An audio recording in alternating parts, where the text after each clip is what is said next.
She sits there every afternoon as dusk falls. People walk past her as if she were a shadow, part of the street furniture. Sometimes someone tosses her a coin, sometimes not. But it's not the money she misses most. What she misses is a voice that says her name with warmth, a hand that pulls a hat over her ears, an embrace that smells of safety. Her parents stand farther away, hidden behind an advertising sign. They look at her sometimes, but never for long. They've learned not to look too closely. It makes it harder to carry on. The girl, on the other hand, sees everything. She sees how people carry grocery bags home, how children hold their parents' hands, how laughter bounces between them like flashes of light. She sees how the world goes on, while she sits still like a forgotten doll.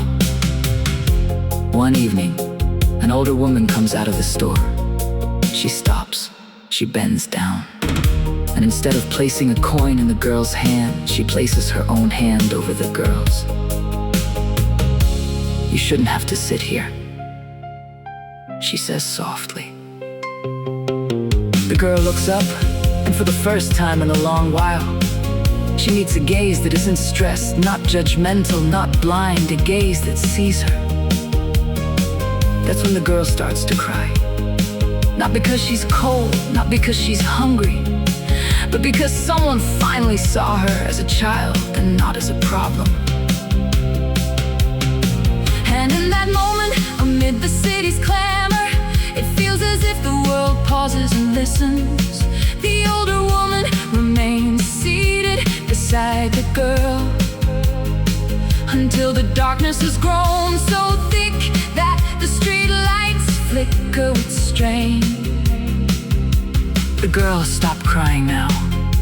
She holds the woman's hand as if it were a little lantern she doesn't want to let go of. The parents are still standing further away, but something in their gaze has changed. Perhaps it's shame, perhaps it's fear, perhaps it's just the exhaustion that finally breaks through. The woman rises slowly and says, "Come, let's go inside where it's warm for a while." The girl hesitates. She looks toward her parents. They look back, but neither of them moves. So the girl stands up, she takes the woman's hand, and for the first time in a long time, she walks toward a door that opens for her, not closes. Inside the store it's warm, the light is soft. The woman buys her a hot chocolate, the kind with foam on top that kids usually blow off before they drink it. The girl holds the mug with both hands as if it were a heart she's trying to thaw. When they come back out, her parents are gone. Not because they moved away, not because they've abandoned her, but because they've realized that this very thing was the first good thing that had happened to their daughter in a long time. The girl stands silently for a moment. She looks around, as if trying to understand what freedom really means. The woman places a hand on her shoulder. "You're not alone anymore." And the girl, who has sat for so many hours on the cold ground, feels something she had almost forgotten. A small, warm flame of hope igniting in her chest. It's not a grand ending. It's not a fairy tale ending, but it's the beginning of the end. One of those moments when life finally turns around and sees the child who's been waiting so long.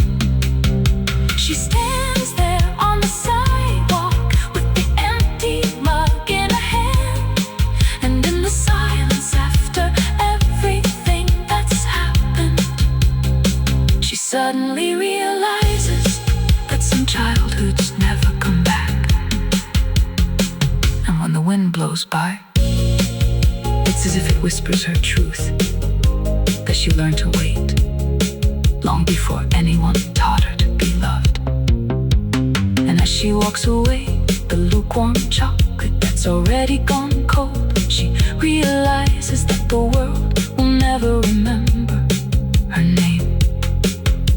It will only whisper about her as the girl with the mug, as if that were all she ever was, and all she was ever allowed to become. For that is what it means to be born to poor parents who never chose their own lives or their poverty.